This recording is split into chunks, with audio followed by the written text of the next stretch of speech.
Hello जी, अस्सलाम वालेकुम। कैसे हैं आप सब लोग? Hope so you all will be fine. और जनाब बात करेंगे ड्रामा सीरियल झांसार की एपिसोड 45 की, जो कि ऑन एयर हो चुकी है। क्योंकि जितना इस एपिसोड का जो प्रोमो था वो ज़बरदस्त था, आउटस्टैंडिंग था, उतने ही बेस्ट ये एपिसोड थी। बड़ा मज़ा आया ये एपिसोड देख के, जो सारे सीन्स थे। और जो सबसे मज़े की बात थी इस एपिसोड की सारी की वो ये थी कि सरफराज की सही रख रख के जो है ना वो कहने कि इंसल्ट हुई है। और सही दुआ का जो मतलब जो हक था ना उसने अदा किया है कि वो उससे डरी नहीं है और जाके उसने उसको फ़ेस टू फेस जो फेस किया है। और बड़ा ही कोई जो है मज़ा है इस एपिसोड को देख के। तो जनाब स्टार्ट से लेकर एंडिंग सीन तक जो है वो पूरे के पूरे सीन्स जो है वो देखने वाले थे, और एक से बढ़ के एक सीन था। स्टार्ट ऐसे होता है कि दुआ जो है वो बैठी होती है अपने घर पे फ़िज़ा के साथ, और फ़िज़ा से पूछ रही होती है कि सरफराज कैसे, और तुमने मुझे मिलवाया नहीं उनसे ये वो। तो फिर फ़िज़ा सारी बताती है जी कि वो तुम्हारा जिक्र भी नहीं पसंद करते, और शादी की पहली रात जब तक उन्हें पता नहीं था तब तक वो ठीक थे, फिर नेक्स्ट डे से और आज का दिन है कि वो मुझसे भी जो है वो सही से बात नहीं करते। और वो ये सारी बातें जो वो डिस्कस हो रही होती हैं, क्योंकि दुआ ने जो है वो देख लिया था सरफराज को। उसके बाद क्या होता है कि सरफराज जो है वो फ़िज़ा को लेने के लिए आ जाता है अपने ससुराल। तो वो बाइक पे आके जो है वो खड़ा होता है, तो देखते हैं जी गाड़ी और गार्ड्स बाहर खड़े होते हैं। तो वो देख रहे होते हैं, तो वो गार्ड से पूछते हैं कि तुम कौन हो यहाँ पे। तो वो कहते हैं जी हमारी मैडम यहाँ पे आती है और ये उनका घर है, तो इस वजह से हम आए हैं। तो सरफराज जो है वो भी खड़ा होता है, इतने में जो वो दुआ अंदर से बाहर आती है। तो फिर वो उसको देखता है तो कहता है तुम यहाँ। तो फिर वो कहती है हाँ क्यों, मुझे देख के हैरत हुई, और तुमने तो मुझे जिस जहन्नुम में मरने के लिए छोड़ दिया था तुम्हें लगा था कि मैं बच ही नहीं सकती, बट देखो मैं तुम्हारे सामने खड़ी हूँ। और मुझे ज़रा ही एक्सपेक्ट नहीं था कि तुम मेरे बहनोई हो सकते हो। मतलब फ़िज़ा का नसीब ऐसा कैसे हो सकता है कि इतना जो है वो बदनीयत शख्स जो है वो उसके मुकद्दर में लिखा गया है।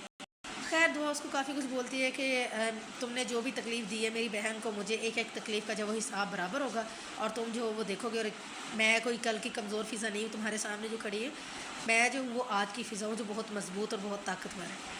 तो वो कुछ भी नहीं बोल पाता सरफराज, और जो दुआ है वो गाड़ी में बैठते गार्ड के साथ जो है वो चली जाती है। उसके बाद जो फराज होता है फ़िज़ा को ले जाता है, और बस ऐसा ही होता है। रूडू उसके साथ भी है, कोई उससे बात नहीं करता। और फिर बालकनी में जाके ऊपर जब सोच रहा होता है कि मतलब ये ऐसा कैसे हो गया, ये सारा सब कुछ उसके पास, इतना पैसा किधर से आ गया है, और मुझे सबको उसकी असलियत बतानी चाहिए या नहीं, या मैं कैसे बताऊँ। तो अभी उसको कुछ समझ नहीं आ रहा कि ये हो गया, हुआ क्या है सारे का सारा। तो जनाब एक जो बड़ा अजीब सीन देखने को मिला वो सुंबल मैडम के भी जो थी सही, उसकी जो असलियत थी ना, वो जो दिखावा था, वो जो खोल था कि वो सही सरफराज की बहन है। तो उसने अपना सारा रूप जो है वो सही उसका असल किरदार नज़र आया। कि खिज़र की उसकी बात हो रही होती है, तो खिज़र मतलब उसको कह रहा होता है कि तुम्हारा जो भाई है इस तरह इस तरह। तो फिर सुंबल बजाय इसके कि गलती तस्लीम करे, उल्टा खिज़र को ही कहती है कि भाई तुम भी जो हो वो इस तरह से जो फ़िज़ा भाभी है उसकी तरह तुम्हारी गलत इंटेंशन है, और मेरा भाई बिल्कुल ठीक कहता है, और वो सिर्फ हमदर्दी वसूल करती हैं, और मेरे भाई को विलन बनाया हुआ है। तो खूब वो करता है। तो खिज़र कहता है कि बेहतर है कि हम बात ना करें। तो सुंबल उलट जवाब देती है उसको कि कहती है हाँ ठीक है जी हम बात नहीं करेंगे, एंड दैट्स इट। उसके बाद किचन में जाती है, तो फिर फ़िज़ा के साथ भी जो है वो कुछ अच्छे से बात नहीं करती, और सारा फ़िज़ा को बोलती है कि आप बड़ी चालाक बनती है, और मेरी आंखों से पट्टी उतर गई है हमदर्दी की, और मुझे अब साफ साफ नज़र आ रहा है कि अगर मेरा और खिज़र का रिश्ता ख़राब होगा तो आपकी वजह से होगा, और आप बड़ी हमदर्दियाँ वसूल करती है। तो वो सारी इस तरह की जो है फजूल बातें करती है। फ़िज़ा बोलती भी है कि तुम्हें कोई गलत फहमी हुई है, बट सुंबल जो है वो कोई बिलीव नहीं करती, और फ़िज़ा बेचारी जो वहीं पर खड़ी हुई है अफसुर्दा हो रही होती है। उसके बाद दिखाते हैं कि जो फ़राज़ होता है वो ग्रॉसरी करने के लिए गया गया होता है, तो वहीं पे जो वो दुआ भी होती है, और उसके साथ जाफ़र भी होता है। तो दुआ देखती है कि यहाँ पे भी है। फिर वो जाफ़र को कहते हैं कि तुमने अपने साई को बात नहीं बतानी कुछ भी, और जाकर ना इसकी डिटेल्स वगैरह लेके आओ। तो वो जब जाफ़र जाके देखता तो आके बताता है जी कि ये साई के ऑफिस में ही काम करता है, इसका नाम जी सरफराज है। तो जनाब इसके बाद जो दुआ मैडम है वो सीधी पहुंचती है अगले दिन ऑफिस में, जहाँ पे सरफराज साहब बैठे होते हैं। जाके उसके सामने खड़ी हो जाती है, तो कहता है तुम यहाँ पे भी आ गई हो, और जो है वो मतलब कि तुम अभी यहाँ से जाओ, मैं मतलब लिहाज कर रहा हूँ, तुम्हें कुछ कह नहीं रहा।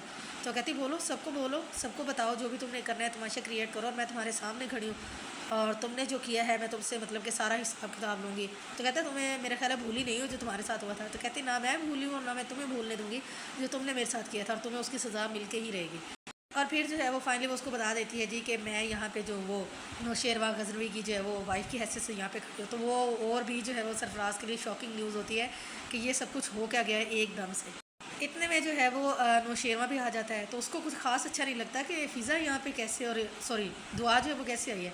तो कहती है सरप्राइज़, और वो हैरान होता है कि आज पहली बार ऑफिस आई है। तो फिर वो बताती है जी कि ये जो सरफराज है ये मेरे जो है वो बहनोई है, तो इस वजह से मैं मिलने के लिए आ गई, और ये वही है ना जिन्हें हमसे मिलना पसंद नहीं था, तो इस वजह से। तो नौशेरवा देख के थोड़ा अपसेट सा होता है, तो फिर वो उसको जो है वो लेके वहाँ से चल जाते हैं कि चलो जी हम यहाँ से चलते हैं और लंच करते हैं बाहर जाके। अब सरफराज खड़ा मुंह देख रहा होता है कि ये अब जो है वो बनेगा क्या। और जनाब इसके बाद जो एक मेन सीन आता है वो ये कि फ़िज़ा की जो है वो अपने घर पे होती है। फ़िज़ा अपनी अम्मा के साथ, तो अगेन उसकी तबीयत ख़राब हो जाती है। फिर वो डॉक्टर के पास जाते हैं, तो डॉक्टर उसको गुड न्यूज़ देती है अगेन कि वो एक्सपेक्ट कर रही है। اور اس کے بعد جو ہے وہ بڑی خوش ہوتی ہے، کہتی ہے جی سرفراز کو بتاؤں گی، تو جیسے اس کو پہلے بچے کے جانے پہ ریگریٹ ہوا تھا تو ابھی وہ بڑا خوش ہوگا۔ خیر جب وہ گھر جاتی ہے تو وہ سرفراز آفس سے آتا ہے، تو سرفراز کا موڈ تو پہلے آف ہوتا ہے، تو وہ اس کو بتانا بھی چاہتی ہے بٹ وہ اس کو ڈانٹ کے انسلٹ کر کے جو ہے وہ کہ تم سے میری شادی کی ہوئی، اور چلا جاتا ہے۔ پھر سب بیچاری کچھ نہیں بول پاتی ہے، وہ جب گھر جاتی ہے تو اپنی اماں کو بتاتی ہے جی کہ میری بات ہی نہیں ہوئی، اور اس کا جو ہے وہ غصہ ہی سب سے بڑھ کے ہے۔